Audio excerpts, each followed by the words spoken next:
What's up guys, Jeff Cavalier, ATHLEAN-X.com. If you're looking to build bigger biceps and triceps, you come to the right place, you come to the right video. I'm going to show you today why you need to up the ante when it comes to arm training if you want to see better arm gains, and it's going to amount to even up to an inch of gains on your arms just by doing these more intense training techniques. So the first thing I want you to try to do is utilize mechanical drop sets like we're seeing right here. So mechanical drop sets allow you to take advantage of the fact that just by changing the position of your body without having to interrupt the flow of the total set, you can actually keep a set going to failure and through failure on a given exercise. So we start with a bicep version of this, and we know that the simultaneous version of the curl is going to be more difficult because of the stability of the core that is needed in order to move that weight, but we can take that all the way to failure, and then from there, just drop it down to an alternating version. You'll be surprised. You might have thought you couldn't have cranked out any more reps, but now when you split it up side by side, you can.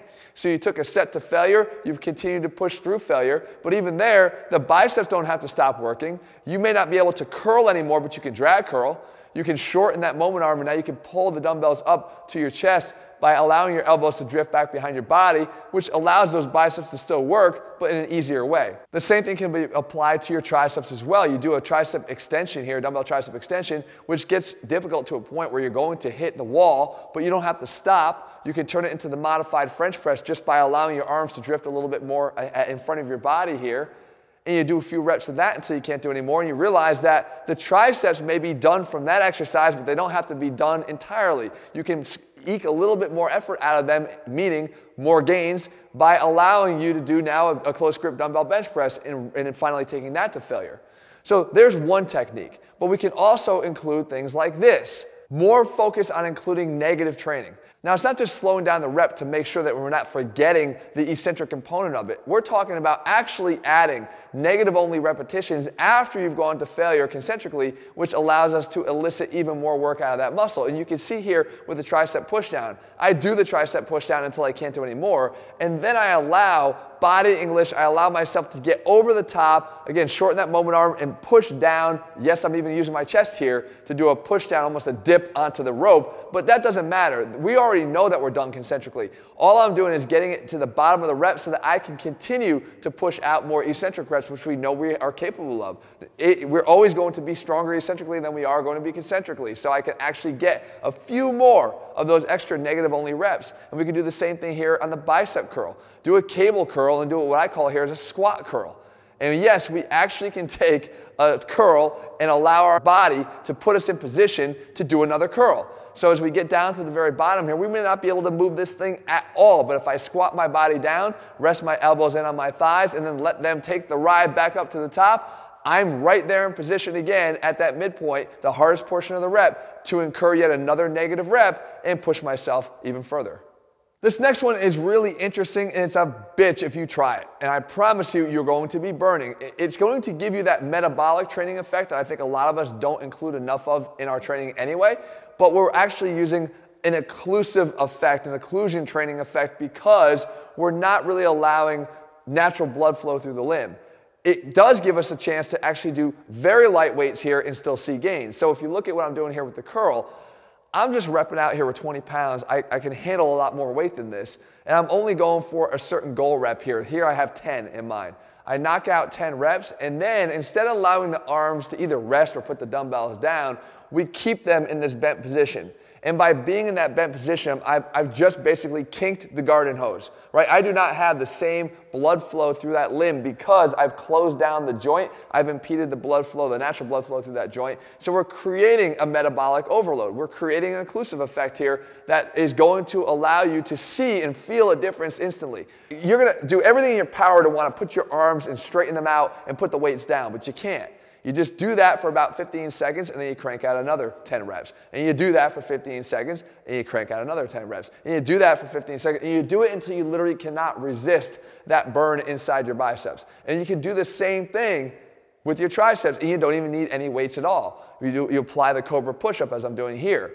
And again, what we do is we knock out the Cobra push-ups. And by the way, I'm doing these from my knees because they are that damn hard when you do them this way. You can't do them necessarily, or not a lot of repetitions if you're doing them from your toes. If you can, you're a better man than me. And push yourself to do that if that's a possibility. But what you want to do is you crank out, again, a certain number of reps here. I have 15 as my goal.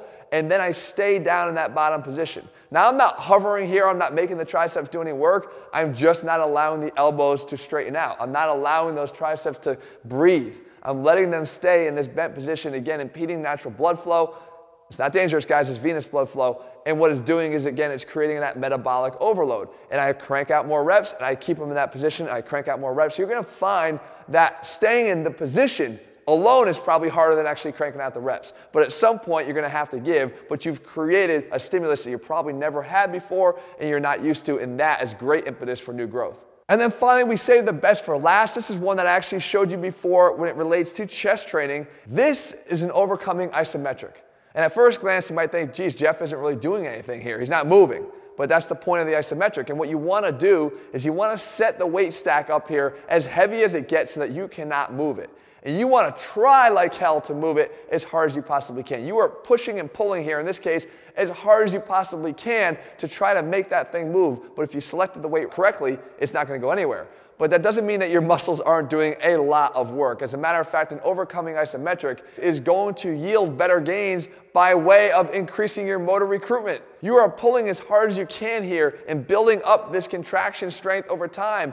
And you're doing it in this very fixed range of motion. So what you want to make sure you do is you don't just do it here, but you vary the angle slightly and you do it about 3 or 4 times. So you can see progressively I'm closing down that angle. I'm going from more of an extended position to more of a mid-range to then finally more of a contracted position in the biceps. No one is easier than the other. They're all hard if you're using as much effort as you possibly can. You can also do this again with the triceps. We do it with the tricep push-away. You change the angle of the joint, one from more of a flexed position of the elbow to, as you work your way out, a mid-range, and then again all the way out in that contracted position. But the key is the same. You're using a weight that you cannot move, but you're trying to move it as hard as possible, getting better motor recruitment, getting a better strength and contraction ultimately, and even when you go back to your concentric training, you should have that carryover so that you have more strength and then therefore a greater capacity to grow bigger and stronger. So there you have it, guys. There are 4 ways for you to intensify your arm training that are going to allow you to start making those new gains 1 inch at a time and start seeing noticeable improvements. Guys, when it comes to arm training, it really is an untapped area of potential, I think. Your arms they're begging you, do more. I have more capacity for you to train me. You just have to figure out the ways to do that. Here are 4 ways that if you haven't tried them, I want you to start trying them and incorporating them in the things that you're doing in your arm training. In the meantime, if you're looking for a step-by-step plan where we lay it all out step by step and putting the science back in strength to make sure that you're getting the most out of everything you do, head to ATHLEAN-X.com and get our ATHLEAN-X training program. In the meantime, if you found the video helpful, leave your comments and thumbs up below. Let me know what I can cover for you on this channel. I'll do my best to do that for you in the days and weeks ahead. All right, guys, see you soon.